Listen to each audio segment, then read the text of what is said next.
Me time. Kay and Markus Sr. loved Markus Jr. with everything they had.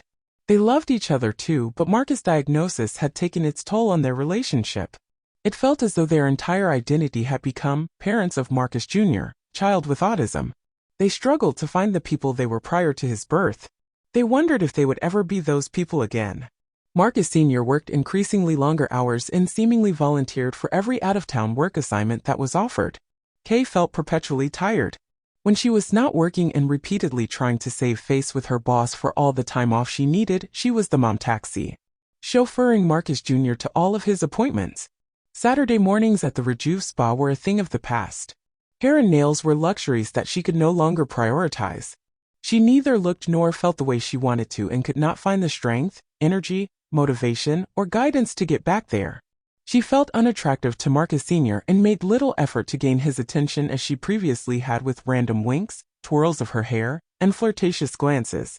Markus felt that her love for him was secondary to that of her love and dedication to being supermom for Markus Jr. He felt shut out most of the time.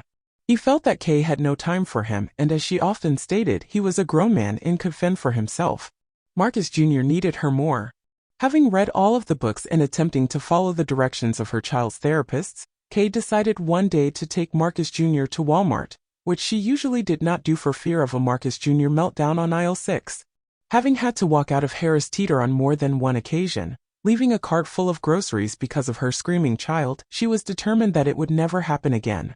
Markus Sr. was out of town and she was out of chicken nuggets. She figured she may as well pick up a few other items too. Nervously and hastily, Kay grabbed a cart with a steering wheel which she hoped would keep Markus Jr. entertained for the 10 minutes maximum she would be in there. She grabbed some baby spinach, milk, paper goods, toothpaste, toilet roll, chocolate milk, and chicken nuggets and was ready to check out. Then she remembered it was Markus Jr.'s classmate Shakai's birthday the next day. She figured she would pop over to the toys to grab something fun and educational for the little guy. He was always nice to Markus Jr. and always felt the need to look after him, even though they were the same age. Shakai's mom was nice too and had invited Kay for coffee after drop-off a couple of times. But Kay graciously declined each invite, secretly resenting the neurotypical mom for not having the issues she had to deal with. Kay was browsing the Leap Pad aisle when Markus Jr.'s eyes became fixed on a Godzilla figure. He reached for the toy and masterfully pressed the correct buttons to make it roar. How did he even know what to press? Kay thought. Kay found a cute spelling device for Shakai and was ready to roll out to check out. Markus Jr. tightened his grip on Godzilla as she attempted to take it from him, to return it to the shelf. It started, Kay just knew what was about to happen. She sighed, threw her head back, and rolled her eyes up to heaven. Markus Jr., I love you, but I hate my life, she whispered audibly. Out of nowhere, a lady of about 10 years, Kay's senior, appeared right next to them. She tossed a gentle smile at Kay and turned her attention to Markus Jr. Wow, what have you got there? She asked him. May I see? She was animated, but not overly. Her voice was soft yet firm. Kind of school-ma'amish.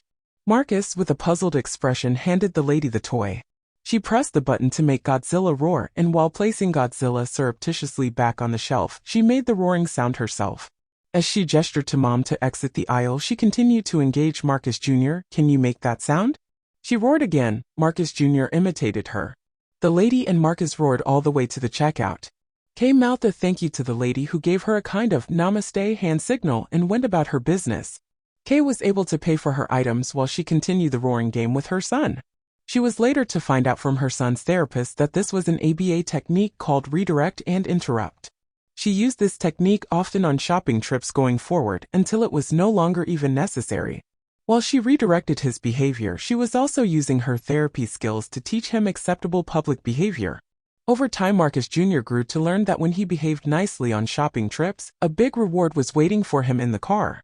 Markus Jr. eventually stopped expecting rewards for appropriate behavior as he developed skills to engage in appropriate behavior organically. The natural acknowledgement from his mom and the feeling of self-satisfaction became enough of a natural reinforcer for Markus Jr. As Kay's confidence began to grow, she began to reconnect with herself. She realized that maybe a spa day here and there would not be the end of the world. She would not be a bad mom if she occasionally got her hair and nails done. And Dad was perfectly capable of taking care of his son. Kay realized she had not read a book for years and started going to bookstores. She also decided that the next time, if there was ever to be a next time, Shakai's mother invited her to coffee, she was going, and she did. She realized that she and Shakai's mother Maud were not that different. There were many similarities between their parenting experiences, and having a child with ASD was not a death sentence at all. In fact, she was amused at the many bullets she seemingly dodged with Markus Jr. not being a neurotypical child from the stories of enormous challenge Maud shared with her. They became fast friends. They worked out together, shopped together, sipped wine together, even their husbands became friends. They alternated babysitting evenings between the men and the ladies, giving each other time to go out and relax. The men's babysitting nights interestingly seemed to coincide with football or basketball on the TV. Maud and her husband H, everyone called him H. His name was Henry, forced Kay and Marcus to agree to having date nights once a month. This was huge for Kay and Marcus. They were able to reconnect and fall back in love.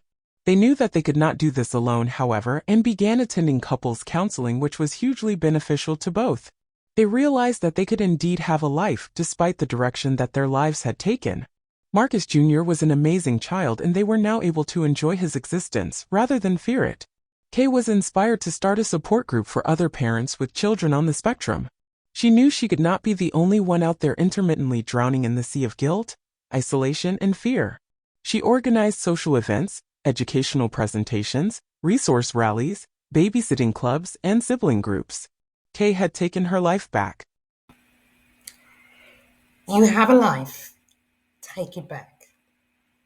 Parents often fail to evaluate their own sources of strength, coping skills, or emotional attitudes. You may be so busy meeting the needs of your child and other family members that you don't even allow yourself time to relax, cry, or simply think. You may wait until you are so exhausted or stressed out that you can barely carry on before you consider your own needs. Reaching this point is bad for you. It's also bad for your family. You may feel that your child needs you right now, or that your child's needs are greater than yours. Your to-do list may be what is driving you forward right now, or you may feel completely overwhelmed and not even know where to start. There is no single way to cope. Each family is unique and deals with different stressful situations differently. Getting your child started in treatment will help. It's a good start. It will help you feel a lot better. Acknowledging the emotional impact of autism and taking care of yourself during this stressful period will help prepare you for the challenges ahead. Autism is a pervasive, multifaceted disorder. It will not only change the way you look at your child, it will change the way you look at yourself and the way you look at the world. As some parents may tell you, you may actually be a better person for it. The love and hope that you have for your child is probably stronger than you realize. Here are some tips from parents who've experienced exactly what you're going through. Get going. Getting your child started in treatment is a great starting point. There are many details you'll be managing in an intensive treatment program, especially if it's based in your home. If you know your child is engaged in meaningful activities, you'll be more able to focus on moving forward. It may also help to free up some of your time so you can educate yourself, advocate for your child, and take care of yourself so that you can keep going. Ask for help. Asking for help can be very difficult, especially at first. Don't hesitate to use whatever support is available to you. People around you may want to help, but may not know how. Is there someone who can take your other kids somewhere for an hour or for an afternoon? Do you have someone close enough to you that can maybe cook dinner for your family one night so you can spend some time learning or just doing something other? Can someone else pick a few things up for you from the grocery store or maybe do a load of laundry?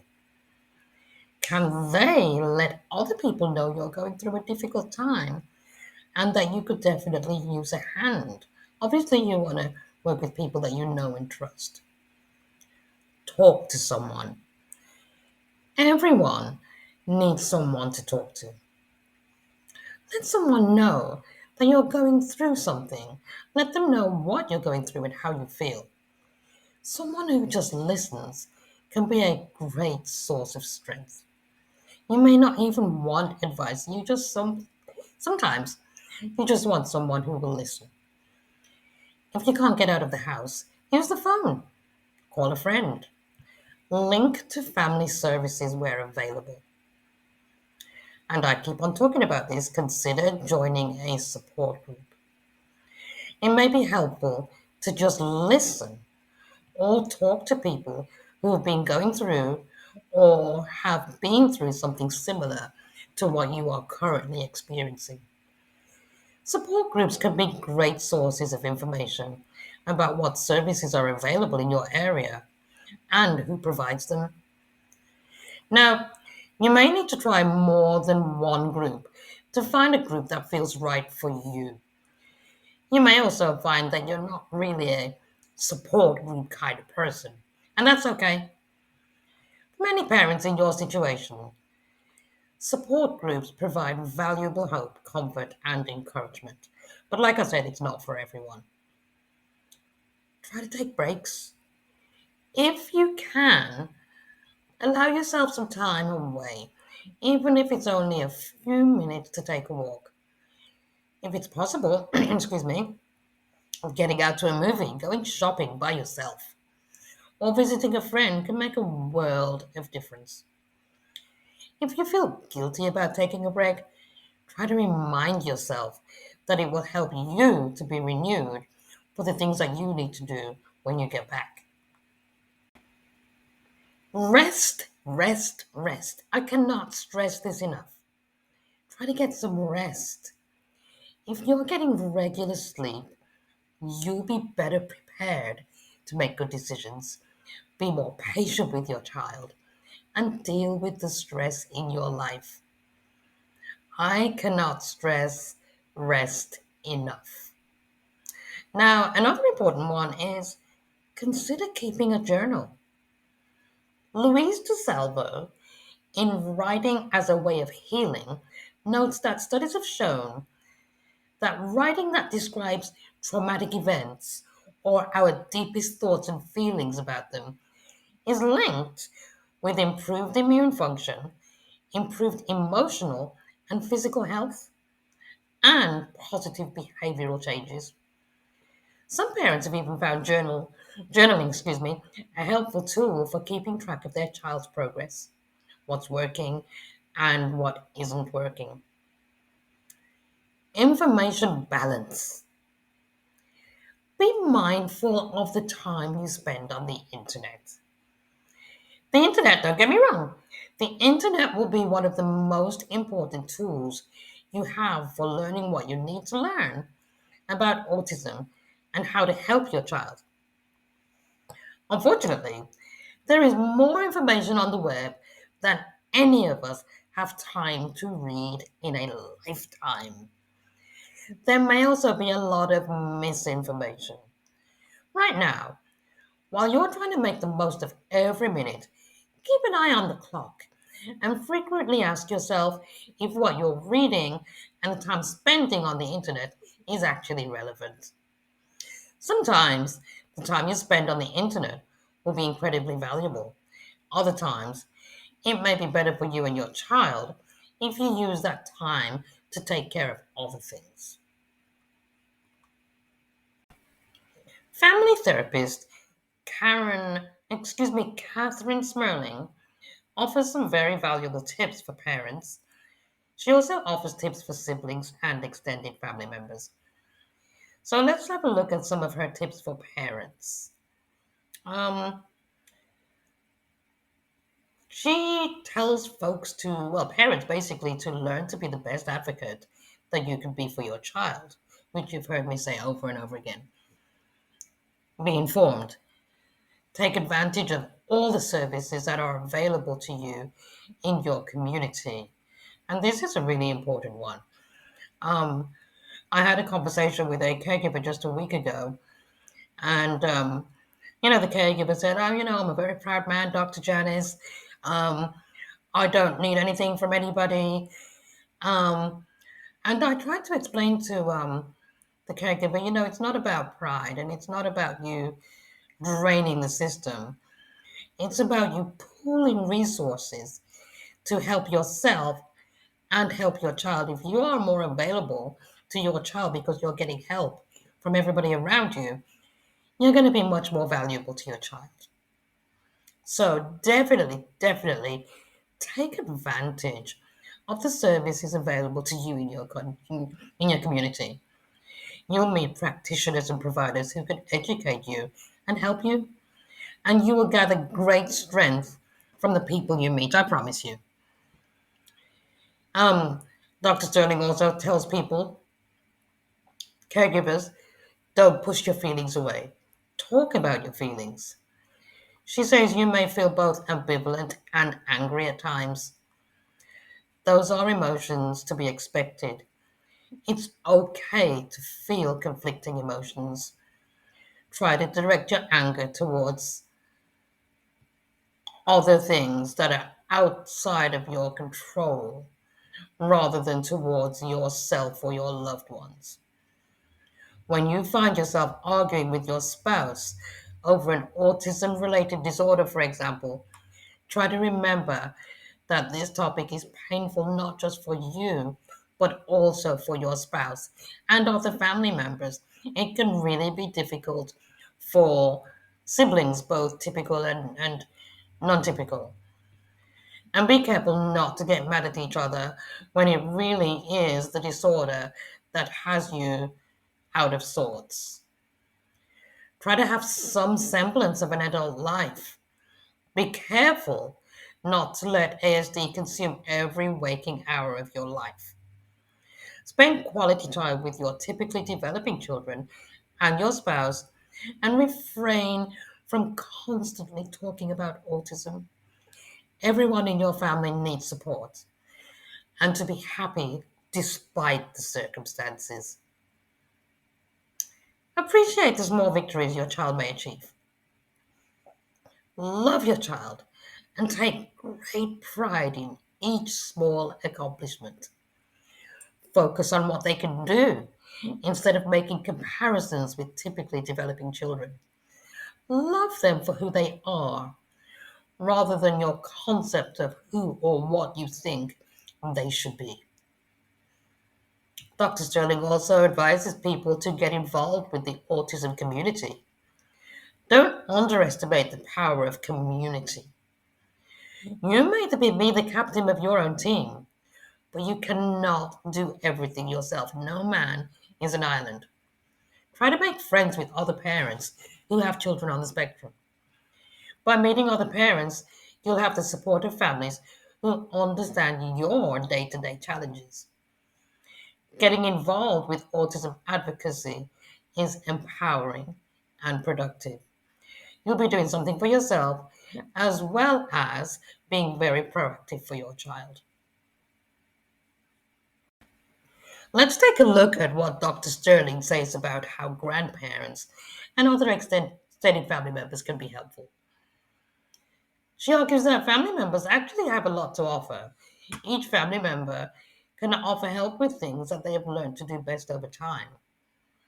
Ask your families how they'd like to get involved and also make recommendations to them as to how they can be helpful to you.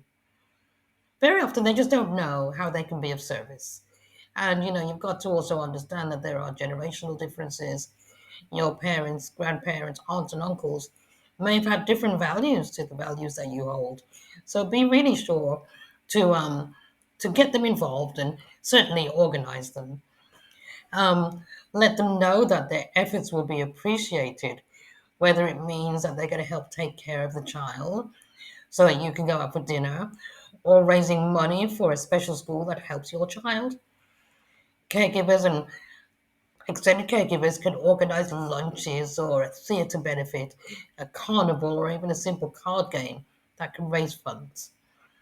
It will warm your family's hearts to know that you really appreciate them pitching in to create support and close the gap between you and them. Dr. Sterling advises extended family members to seek out their own support.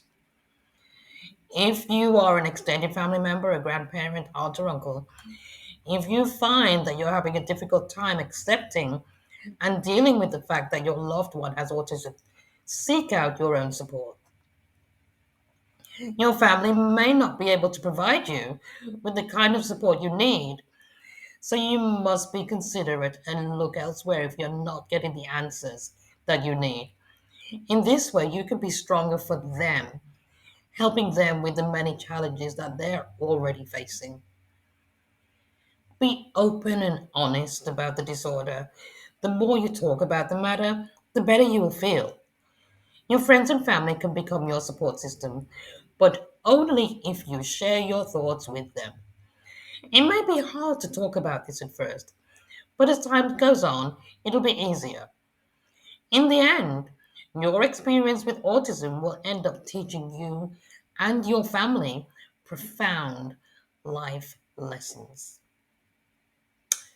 Put judgment aside. Consider your family's feelings and be supportive. Respect the decisions that they make. Understand that very often they are also working very hard to explore and research what's going on in your life. And they are also coming to typically well thought out conclusions. Importantly, try not to compare children. Don't compare cousins with cousins and nephews with nephews and this grandchild with that grandchild. This goes for your typically and untypical or atypical children. We're not just talking about autism here. We're just talking about kids in general. But kids with autism can be brought up to achieve their personal best. So don't compare the children. Let them achieve their own personal goals. Very importantly, keep on learning. Learn about autism. It affects people of all social and economic backgrounds. There is promising research with many possibilities for the future.